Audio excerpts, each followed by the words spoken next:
Sir இப்போ நீங்கள் கலிஃபோர்னியாவில் செஃப்பாக work பண்ணிட்டு இருக்கிறீங்க. இப்போ ஆக்சுவலாக அங்கே டைம் நைட் 11 o'clock. இப்போ நீங்கள் செஷனில் என்கிட்ட ஒரு முக்கியமான கேள்வி கேட்டிருக்கிறீங்க. உங்களுக்கு நெக்கு சர்வைக்கல் ஸ்ட்ரெயின்னால அண்ட் ஆல்சோ உங்களுக்கு எம்ஆர்ஐ எடுத்திருக்கிறீங்க. சர்வைக்கலில் டிஸ்க் பல்ஜு, அப்புறம் சர்வைக்கல் லாடோசிஸ் வந்து மிஸ்ஸிங் ஆகுது. அப்புறம் உங்களுக்கு இன்னுமே நிறையா சிம்டம்ஸ் இருக்குது. நிறைய சிம்டம்ஸில் முக்கியமானதாக நீங்கள் என்ன சொல்கிறீங்க, காதுக்குள்ளே சவுண்டு கேட்குது. காதுக்குள்ளே சவுண்ட் கேட்குற மாதிரியும் ஒரே இரிட்டேஷனாகவும் இருக்கிறதாவும், அப்புறம் தலை சுத்தல் கிடினஸை தவிர மயக்கமே வந்துடுறதாவும், அப்புறம் விரல் மரமரப்பு இருக்கிறதாவும் சொல்கிறீங்க.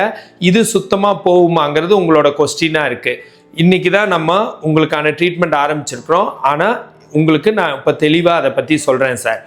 என்னன்னு கேட்டால் டெஃபினட்டாக இந்த சிம்டம் எல்லாமே போகும். இத்தனைக்கும் நான் உங்களை 1 week செஷன் தான் வர சொல்லியிருக்கிறேன். 1 week தான், 7 days தான் நான் வர சொல்லியிருக்கேன். 7 1 hour தான் வர சொல்லியிருக்கேன். 7 1 hour நீங்கள் கம்ஃபர்டபுளாக ஃபீல் பண்ணுற டயத்தில் வாங்கன்னு சொன்னேன். நீங்களாக வந்து நான் நைட்டு தூங்க 12 மணி ஆகும்னு சொல்லிட்டு இப்போ 10:45 11 மணிக்கு உங்கள் நைட்டு 11 மணி இப்போ கலிஃபோர்னியாவில், எனக்கு இப்போ பகல் கிட்டத்தட்ட ஒரு 12 மணி. ஸோ என்ன பண்ணியிருக்கீங்கன்னா, இந்த மாதிரி நேரத்தில் நீங்கள் வந்திருக்கிறீங்க. இந்த மாதிரி நேரம் தான் கம்ஃபர்ட்னு சொல்லியிருக்கீங்க. நீங்கள் எப்போ பிரியப்பட்டாலும் வரலாம். எனக்கு நைட்டு 12 மணியாக இருந்தாலும் நீங்கள் வரலாம்.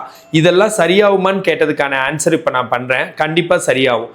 எப்படி சரியாகும்னு கேட்டால், உங்களுக்கு அந்த ஜவ்வு வீங்கி ஃபர்ஸ்ட் ஆஃப் ஆல் ஸ்பாண்டிலைட்டிஸ் எலும்பு தேய்மானமாகி, அதுக்கப்புறம் அதில் இருக்கிற கர்வ், பிரைமரி கர்வ் செகண்டரி கர்வ்னு ஸ்பைனில் இருக்குது. பிரைமரி கர்வ் வந்து சர்வைக்கல்ல ஆரம்பிக்குது, அப்புறம் செகண்டரி கர்வ் எல்லாம் லம்பார் சைடு வருது. அந்த primary curve secondary curve maintain ஆகாமல் ஒரு மாதிரி ஃப்ளாட்டன் ஆயிடுச்சு. அது ஒன் ஆஃப் த மெயின் ப்ராப்ளமாக இருக்குது உங்களோட எம்ஆர்ஐயில். அதை தவிர டிஸ்க் பல்ஜ் ஆகிருக்கு. டிஸ்க் ஜவ்வு வீங்கி டிஸ்க் ப்ரொட்ரூஷனும் இருக்குது. தீக்கல் சாக் கம்ப்ரெஷன், அதை தவிர நர்வ் கம்ப்ரெஷன், நரம்பையும் அழுத்திட்டு இருக்கு. அந்த அழுத்தினதுனால அந்த நரம்பு எங்கே சப்ளை பண்ணுதோ அங்கே அந்த பிளட் சர்க்குலேஷன் சரியாக இல்லாதனால, இல்லை இப்போ சென்சரி மோட்டார் ரெண்டுமே, மோட்டார்னா நம்ம கை காலை அசைக்கிறது, சென்சரினா நம்ம யாராச்சும் தொடுறாங்க இல்லை பிடிக்கிறாங்க, இல்லை ஒரு நெருப்பு நம்ம கையில் படுது, இதையெல்லாம் கண்டுபிடிக்கிறது சென்சரி.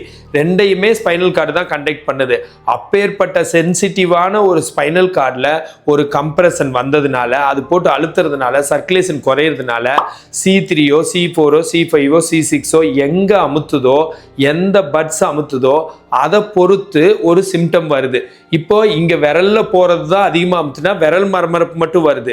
இதே காதுக்குள்ள போற இடத்துல அமுத்திச்சுன்னு வச்சுக்கோங்க, அப்ப காதுக்குள்ள சவுண்டு கேட்கறது, காதுக்குள்ள இரிட்டேஷன் வர்றது. இதே கண்ணுக்கு போறது அமுச்சுன்னா அங்க வந்து வலிக்க ஆரம்பிக்குது.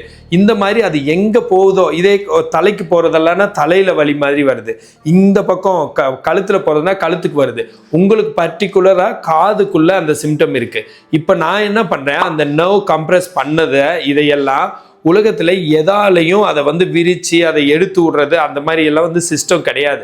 ஆனால் நம்ம மசில்ஸால், நம்மளோட சொந்த மசில் தான் அது பக்கத்தில் போய் அதை சரி பண்ணுற ஒரு கெப்பாசிட்டி படைச்சிருக்குது. அதனால் நான் என்ன பண்ணுறேன், மசில்ஸை ஸ்ட்ரென்த் பண்ண நான் சொல்லி கொடுக்க ஆரம்பிக்கிறேன். ஃபஸ்ட் எக்ஸசைஸாக இதிலிருந்து ஆரம்பித்து மணிக்கணக்கில் 100கணக்கான எக்ஸசைஸ் கரெக்டாக சொல்லி கொடுத்து, அது போஸ்டரும் நேராக இருக்க வச்சு எல்லாத்தையுமே கரெக்டாக மெயின்டைன் பண்ண வச்சு அதை ஸ்ட்ரென்த் பண்ணுறேன். ஸ்ட்ரென்த் பண்ணுறப்ப எடுத்த உடனே பெருசாக ஸ்ட்ரென்த்தெல்லாம் ஆகிடாது, ஆனால் மசில் ஸ்பேசம் ரிலீவ் ஆகும். மசில் ஸ்பேசம்னா அந்த இடத்துல பிடிமானம் ரிலீவ் ஆகும். இப்படி பிடிச்சிக்கிட்டு இருக்கலங்க, அது ரிலீஸ் ஆகும். அது ரிலீஸ் ஆகிட்டு சர்க்குலேஷன் இம்ப்ரூவ் ஆகிறதுனால என்ன ஆகுதுன்னா, உடனடியாக சிம்டம்ஸ் ரிலீஸ் ஆகுது. உடனடியாக சிம்டம்ஸ் ரிலீஸ் ஆனாலும் இந்த எக்ஸசைஸை நீங்கள் 1 மாதமோ 3 மாதமோ 6 மாதமோ பண்ணுறது நல்லது. ஏன்னா இது சிம்டம் ரிலீவ் ஆகிட்டாலும் நீங்கள் ஸ்ட்ரென்த் பண்ணுற அளவுக்கு உங்கள் வாழ்க்கையில் நீங்கள் ஒர்க் பண்ணுற ஃப்ரீடம் கிடைச்சிடும்.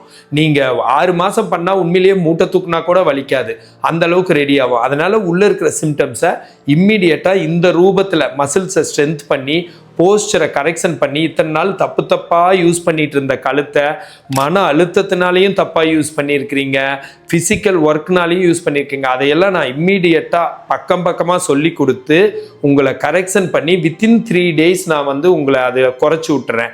குறைச்சிட்டு 7 டேஸ்க்குள்ளே எல்லா எக்ஸசைஸும் மனப்பாடம் பண்ண வச்சு ட்ரீட்மெண்ட்டே 7 டேஸில் க்ளோஸ் பண்ணுறேன். அதுக்குள்ளே எல்லாருக்குமே 95% சக்ஸஸ் ரேஷியோ.